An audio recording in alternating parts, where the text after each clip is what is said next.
आपके स्क्रीन पर एक क्वेश्चन दिखेगा, 4 विकल्प, और आपको अपना उत्तर बताने के लिए 2 सेकंड का समय भी दिया जाएगा। क्वेश्चन है कि मलावी झील कहाँ स्थित है। आपको अपना उत्तर कमेंट करके बताना है। तो मलावी झील है तंजानिया में। मलावी झील है तंजानिया में। अगला क्वेश्चन है कि पाल मुलर के द्वारा डीडीटी के कृमिनाशक गुणों की खोज किस वर्ष की गई थी।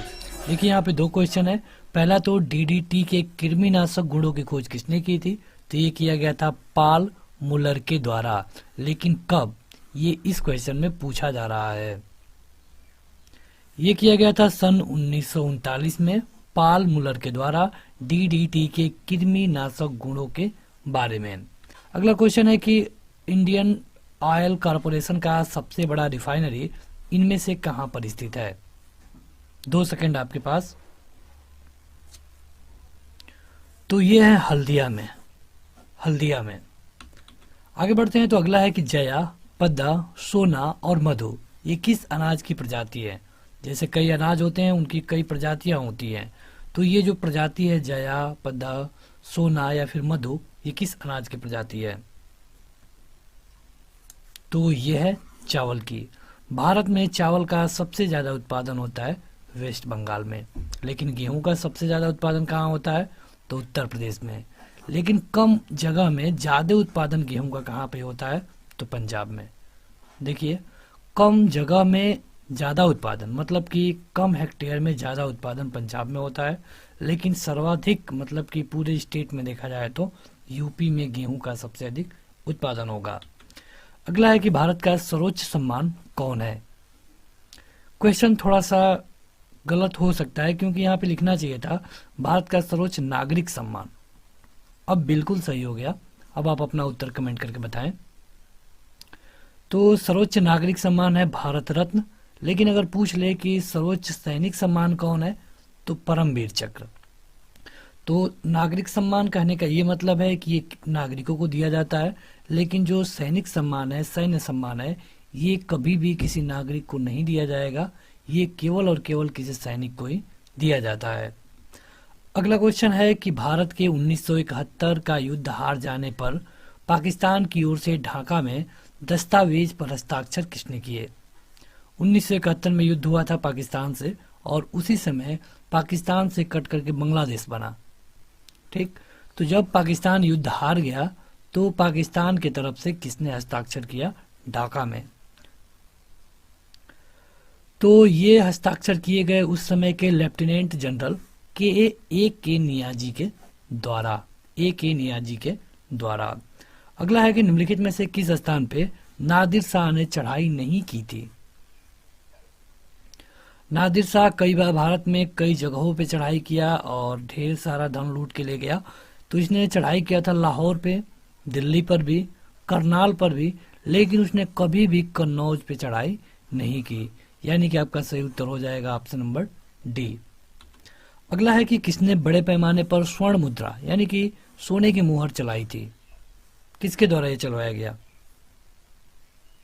बड़े पैमाने पे, तो ये चलाया गया था कुषाण के शासकों के द्वारा। अगला क्वेश्चन है कि शाहजहां का मकबरा इनमें से कहां स्थित है।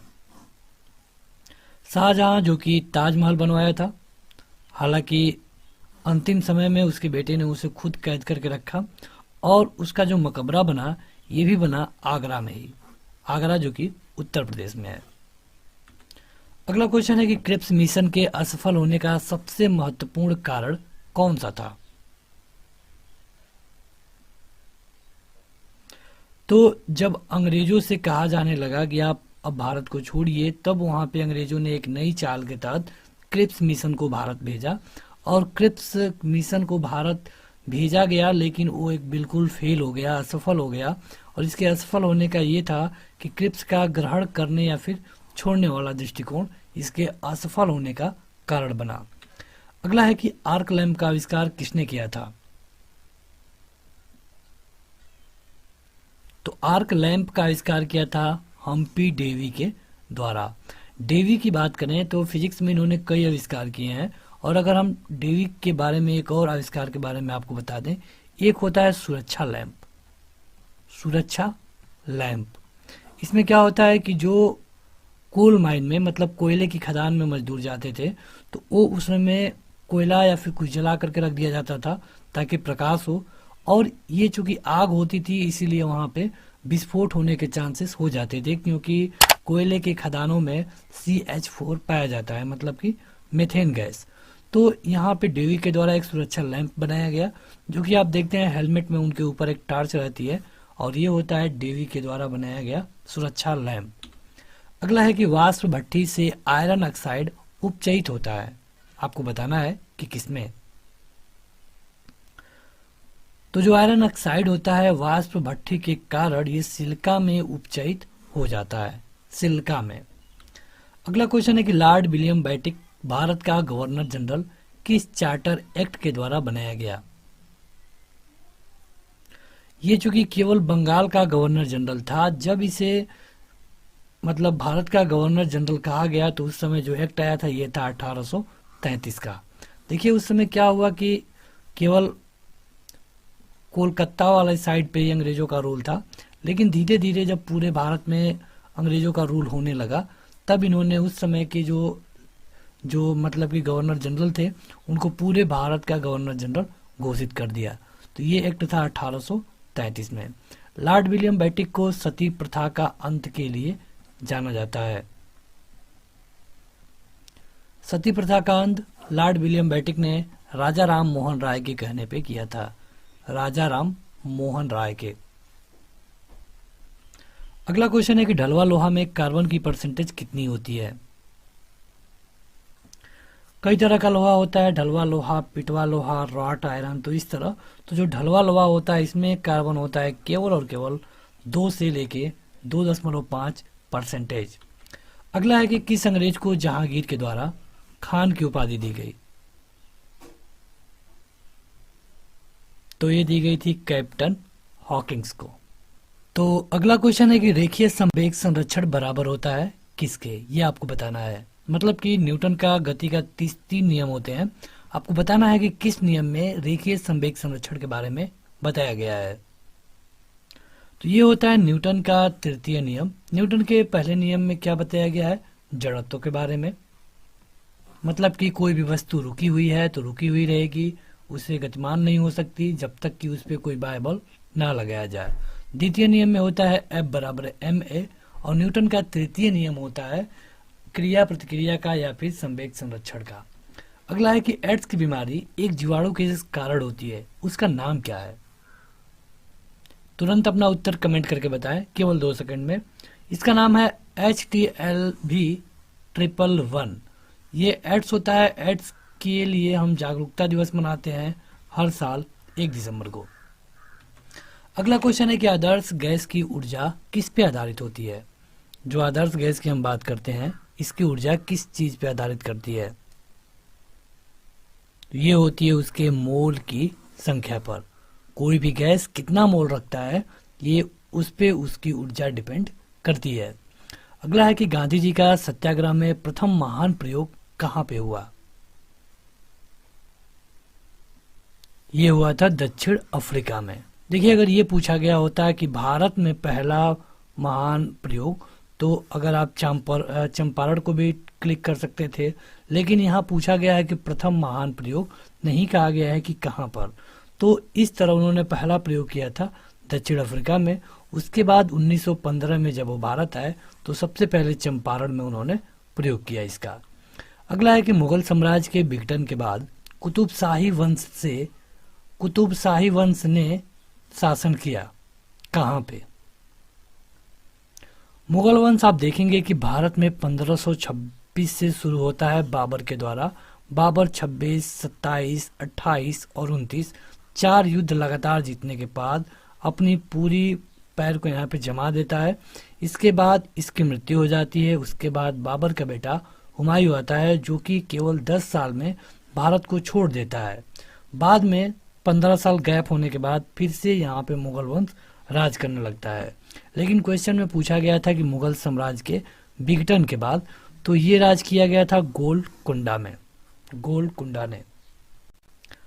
तो अगला क्वेश्चन है कि मराठा योद्धा शिवाजी के पिताजी कौन थे। इनमें से आपको बताना है कि शिवाजी के पिताजी कौन थे। इनका नाम था शाहजी भोसले। अगला क्वेश्चन है कि ऊष्मागति का प्रथम नियम अवधारणा की पुष्टि करता है किसके? मतलब कि ऊष्मागति का जो प्रथम नियम है किसके बारे में बताता है? ये बताता है ऊर्जा संरक्षण के बारे में। मतलब कि ना तो हम ऊर्जा को उत्पन्न कर सकते हैं, ना तो इसे खत्म कर सकते हैं। ऊर्जा केवल एक फॉर्म से दूसरे फॉर्म में कन्वर्ट होती रहती है। अगला है कि भारत छोड़ो संकल्प 1942 में कांग्रेस के द्वारा हुए अधिवेशन में पारित हुआ। मतलब कि भारत छोड़ो आंदोलन का जब 1942 में जो अधिवेशन हुआ था, ये कहाँ पे कराया गया था, ये आपको बताना है। ये हुआ था मुंबई में। अगला है कि निम्नलिखित में से प्राचीनतम राजवंश कौन है? मतलब कि इसमें से सबसे पुराना कौन है? सबसे पुराना है मौर्य। अगला क्वेश्चन है कि अजंता चित्रकला में क्या दर्शाया गया है?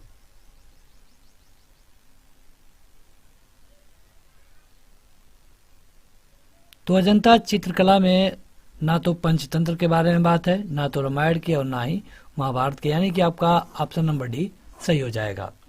अगला है कि सती प्रथा के विरुद्ध कदम किस मुगल शासक ने उठाए थे? देखिए, सती प्रथा वैसे तो अंग्रेजों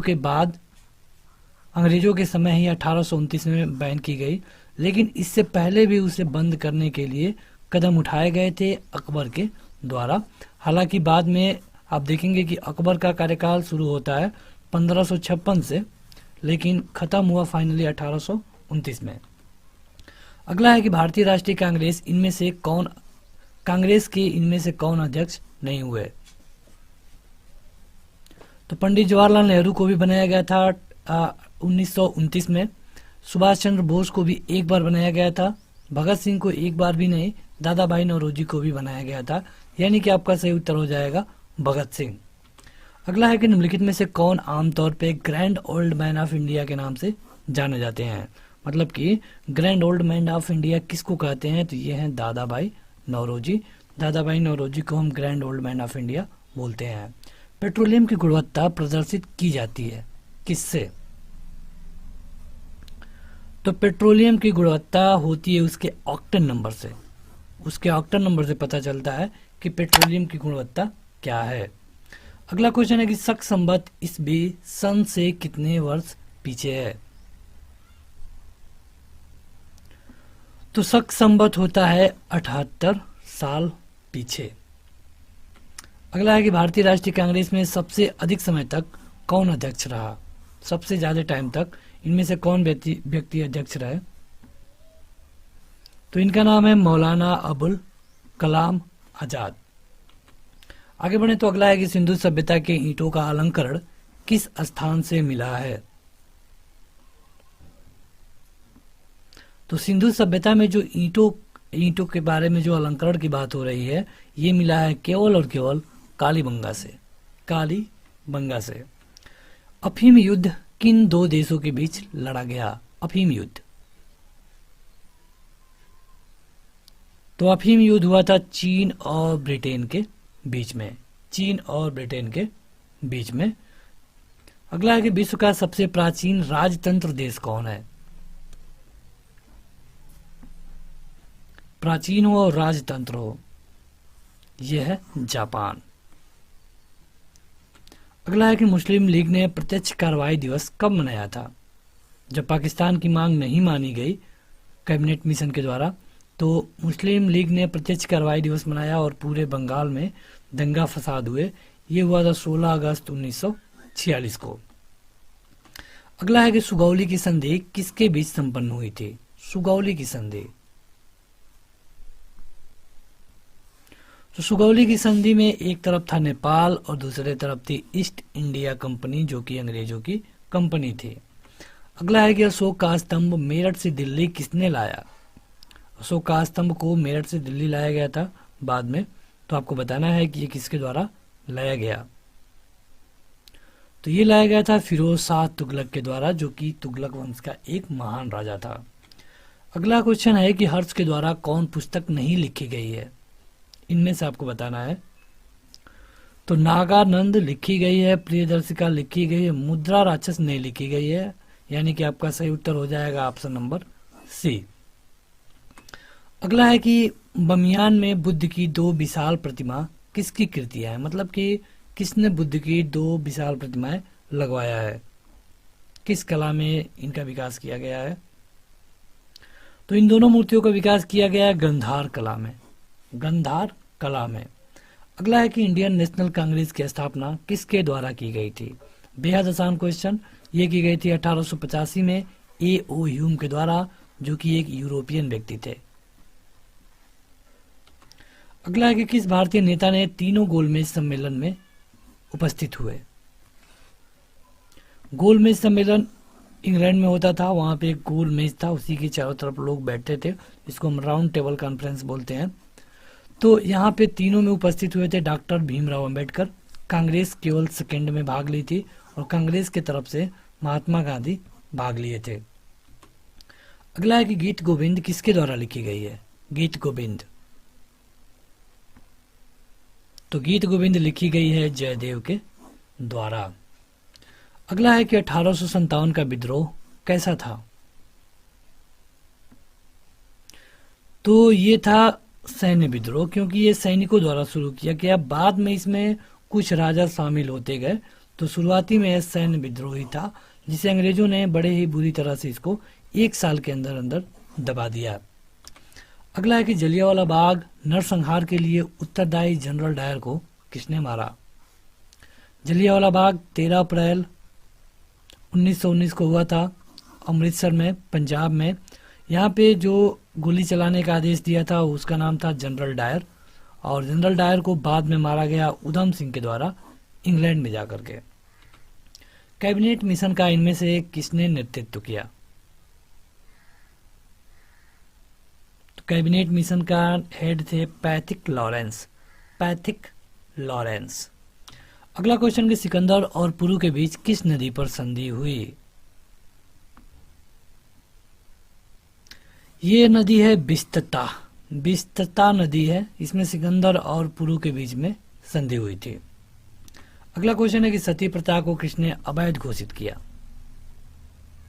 राजा राम मोहन राय के कहने पे 1829 में लॉर्ड विलियम बेटिक ने इसे अवैध घोषित किया था। अगला है कि फ्रंटियर गांधी किसका उपनाम है, मतलब किसको हम फ्रंटियर गांधी भी बोलते हैं। तो ये है खान अब्दुल गफ्फार खान, इनको हम फ्रंटियर गांधी भी बोलते हैं। अगला है कि कालिदास किसके शासन काल में थे। कालिदास किसके शासन काल में थे इनमें से। कालिदास थे चंद्रगुप्त सेकंड के शासनकाल में। अगला और अंतिम क्वेश्चन कि कंप्यूटर के आविष्कारक कौन है इनमें से। तो कंप्यूटर के पितामह हम बोलते हैं किसको, चार्ल्स बेबेज को।